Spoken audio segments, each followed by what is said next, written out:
A very warm welcome to IDFC First Bank presents Leaders of Tomorrow Season 12. I'm Ritwika Gupta and you're watching part 3 of our highlights from our inaugural Springboard in Mumbai.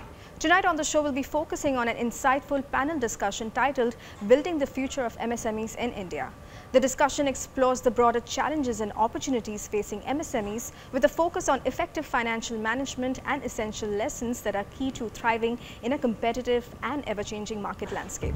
On the show tonight, my colleague Sumiit Lakhutia is in conversation with the esteemed panelists, Sushma Morthania, Director General, India SME Forum, Ajay Thakur, CEO and Managing Partner, TGI SME Capital Advisors, Pankaj Patpal, Founder and MD, Optima Money Managers, and Amisha Vora, Chairperson and MD, PL Capital.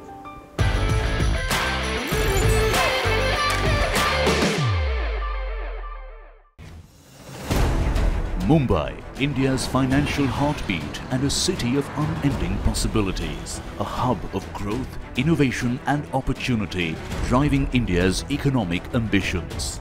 With a legacy of empowering India's MSMEs, this knowledge series brings together industry experts to share insights to propel India's entrepreneurs onto the global stage. IDFC First Bank presents Leaders of Tomorrow, Mumbai Springboard. Exclusively on ET Now.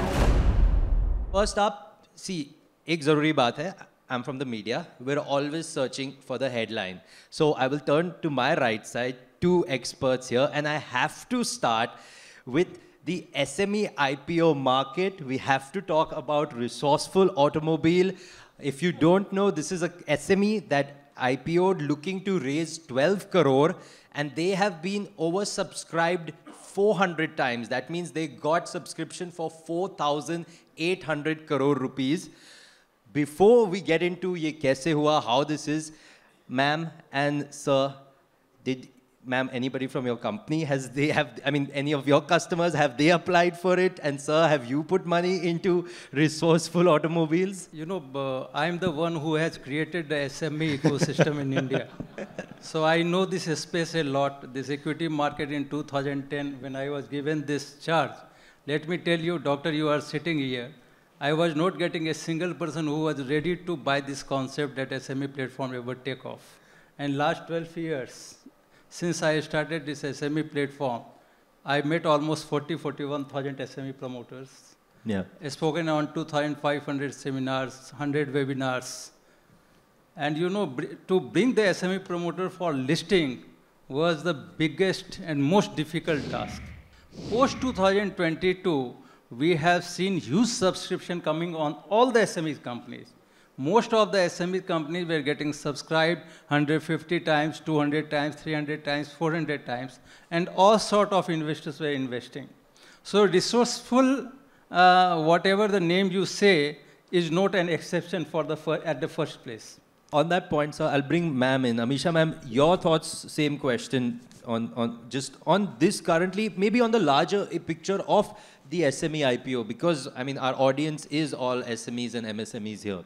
So I think it's very important to also know the roots, apart from the regulation that they brought for SME IPO and made so much effort to popularize.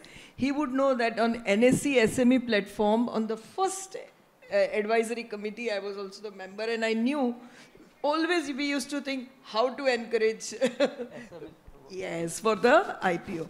I think the roots of this entire turnaround that we are seeing also lies way back in a demonetization. So first time India got hooked on to putting their money into bank completely. Then the COVID, when nothing had to be done to look at the market. So larger populations started looking at the markets. And as they started making money, this is what we call financialization of savings, that the entire economy is changing. So we are into a complete virtuous cycle, as we call it. Why? Because when you want to grow, always in the past you had to take debt, which deters you. Also, you were not ready to show profits, pay tax. So you had no bankability, no equitability. So on one hand, the financialization which has changed. On the second hand, the GST changes and the highway bill, because of which most of the economy is getting formalized. And which is what is giving all of you and us the ability to be bankable and equitable. Pankaj sir, I want to bring in one important point because you're a financial professional, you're a financial planner. There is one thing is doing it for individuals, but for companies, it's also really important to plan their finances. Your tips, your pieces of advice for the audience? I'll say that when you run a business, you must draw a salary. See, everybody can have a different opinion. What I'm saying, because that gives you motivation. First thing, to manage your cash flow, you need money.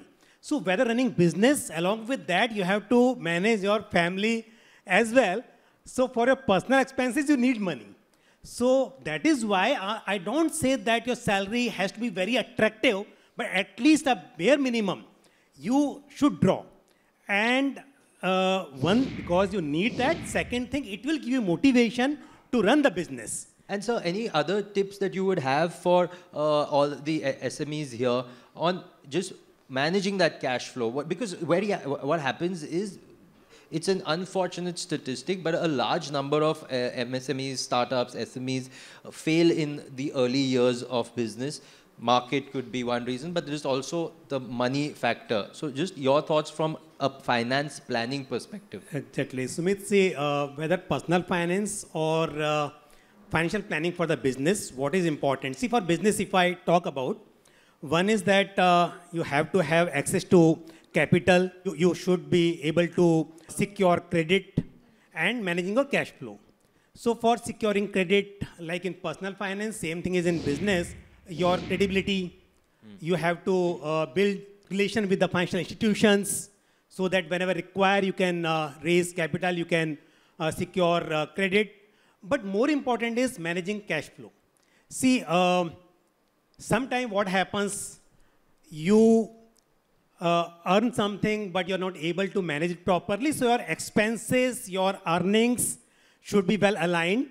That is important. Sushma ma'am, I'll bring you in now. I want to speak a little bit about the challenges that MSMEs face and your thoughts on how they can overcome those. Before I get talking about the challenges of MSMEs and what needs to be done with them and whether, we've been talking about Viksit Bharat, Atmanirbhar Bharat, and all these terminologies, where do MSMEs fit into this? I have some figures and I just want to talk about them. Since the time I co-founded India SME Forum since 2011, there has been 5 patent lines, all leaders speak. 6.5 crore MSMEs, they are the second largest employment givers. They contribute 45% to exports. And I mean, what is more to MSMEs than these lines? It's only lip service. What has been actually done on ground for MSMEs? The schemes that are made, I mean, what is the offtake of those schemes for MSMEs? Let me tell you, 6.5 crore MSMEs, 25% are manufacturers, 75% are in services, 97% of these are micro, and 0.8% are exporters among these enterprises. So if we are targeting 2 trillion exports by the end of 2030, do we have a plan? What is the plan? Our leaders are creating schemes, programs, and lovely jargons. But on the ground, the entire ecosystem seems to be paralyzed. There is when I'm talking about exports and our leaders talk about, retail industries being in problem, who is in problem? Is Future Group in problem? Is RPG Group in problem? Actual empowerment needs to be done to our shopkeepers, those next door kirana walas. Are we enabling them? Are we future-proofing them for preparing them for the next next challenges or how do we need to deal with businesses.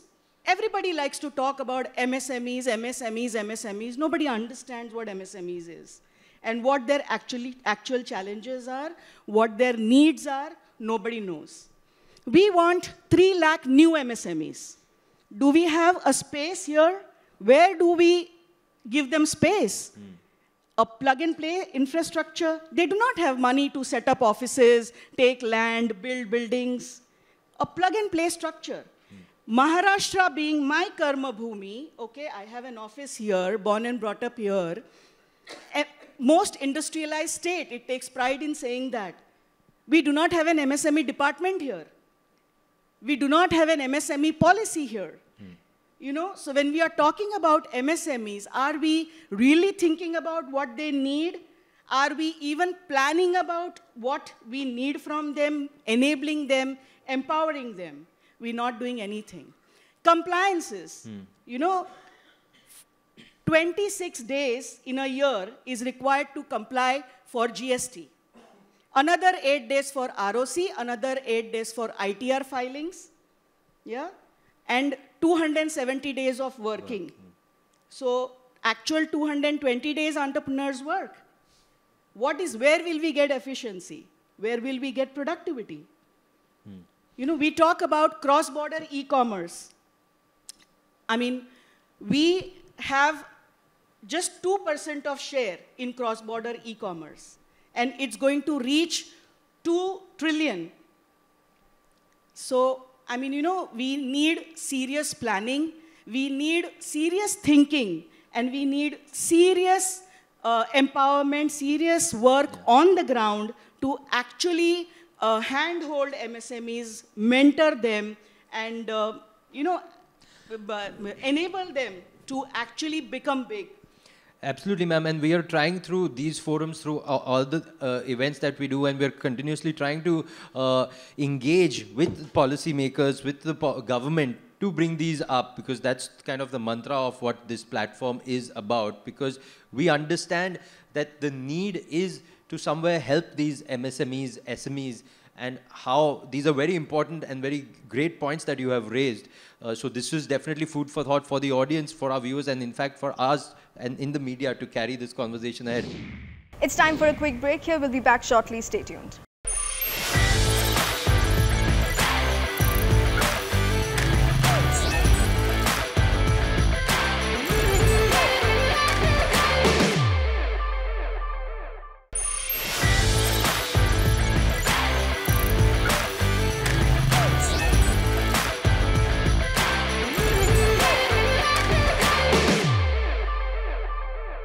Welcome back. You're watching IDFC First Bank Presents Leaders of Tomorrow Season 12. Tonight you're watching highlights from our inaugural Springboard in Mumbai.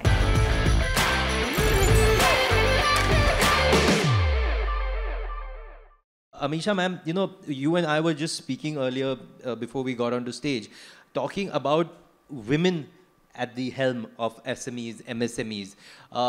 I peeked into Sushma ma'am's statistics, so sorry ma'am, I'm going to borrow from one where it says that it's 35%, and please correct me if I'm wrong, but I think 35% are women heralded or women-owned businesses.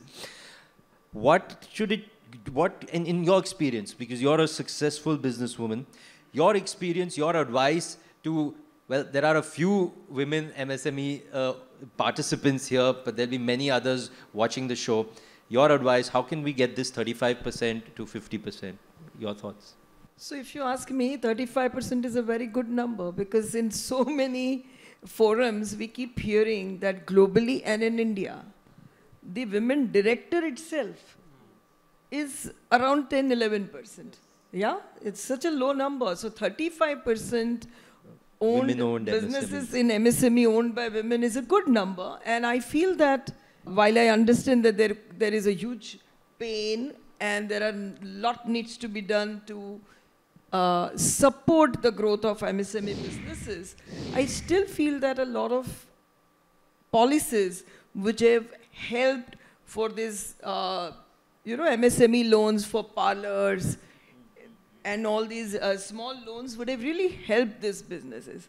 But I think that for women, now the challenge, if you think this 35 number is there, is to really grow their own businesses substantially.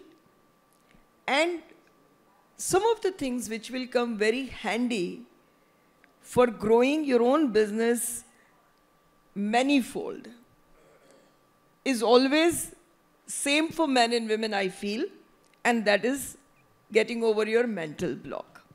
Once you do that, your ability to collaborate improves substantially.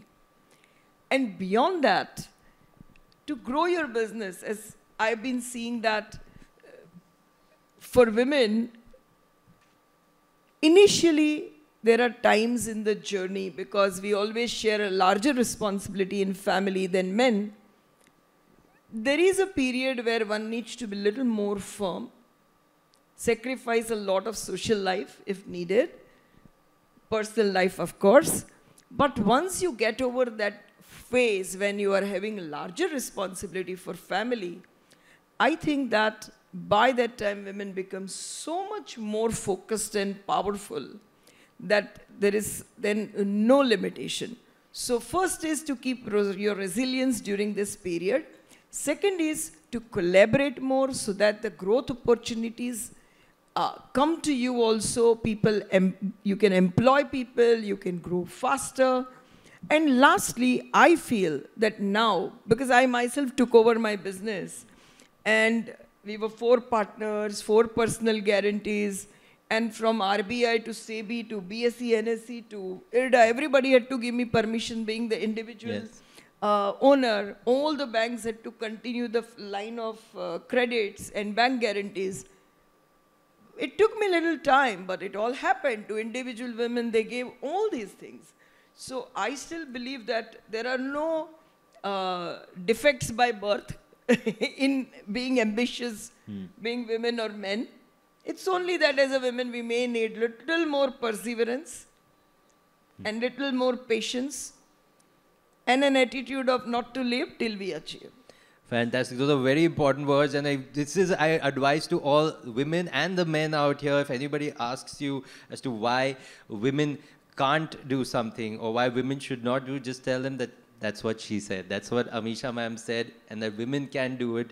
It's just about a little bit more patience, a little bit more resilience.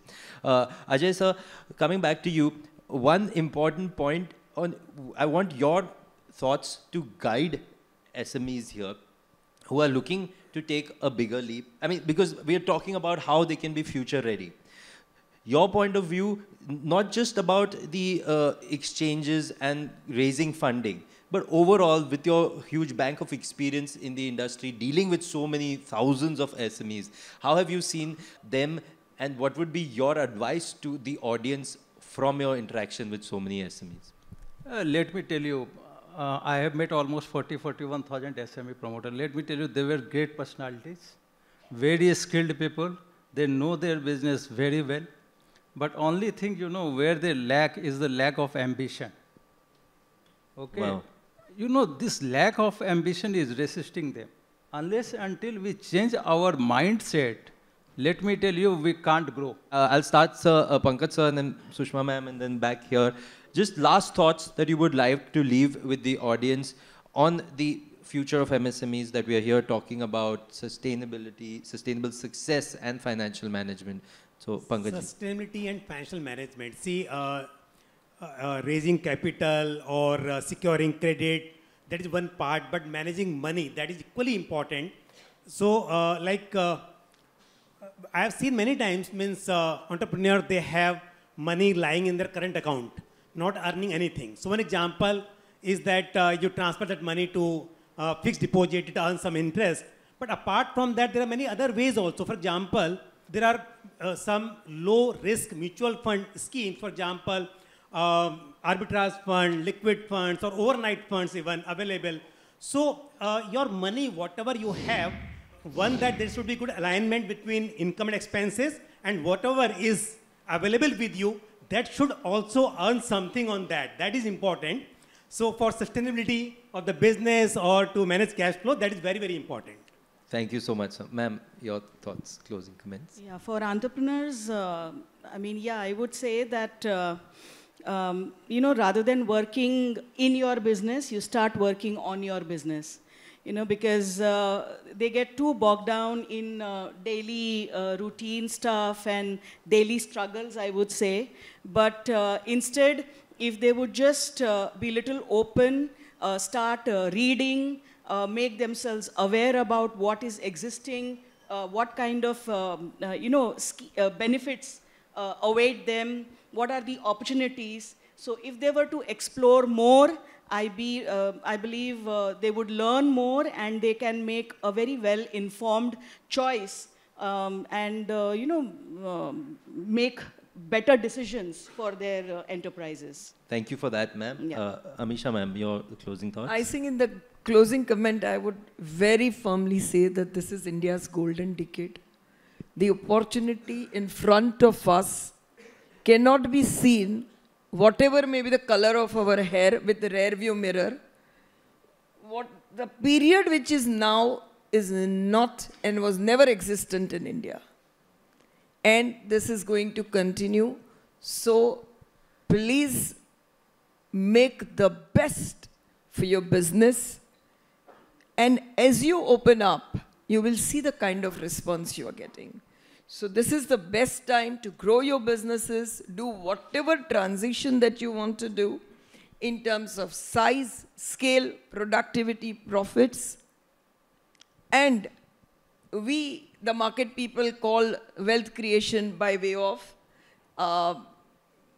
market capitalization. And which is what he was telling, that SME gives the opportunity to list, raise the capital. This is the time to plan yourself, go back on the drawing board and get the best out of it. Break those mental barriers and make the most of it. Thank you, ma'am. So as we close the panel, your last thoughts. See, I always feel that, you know, it's the person who makes the period golden, okay, and beautiful. My personal thinking is that, you know, always remember one concept in your mind. Always remember this: survival of the fittest. That's what Darwin has said long years back. If you will not be fit, you have no right to survive. Thank you so much, sir. Thank you, ma'am. Thank you, Sushma, ma'am. Thank you, Pankaj, sir. Ladies and gentlemen, fantastic panel. And with that, it's a wrap on this edition of IDFC First Bank Presents Leaders of Tomorrow Season 12. We hope you enjoyed today's episode. Thank you for watching. Goodbye.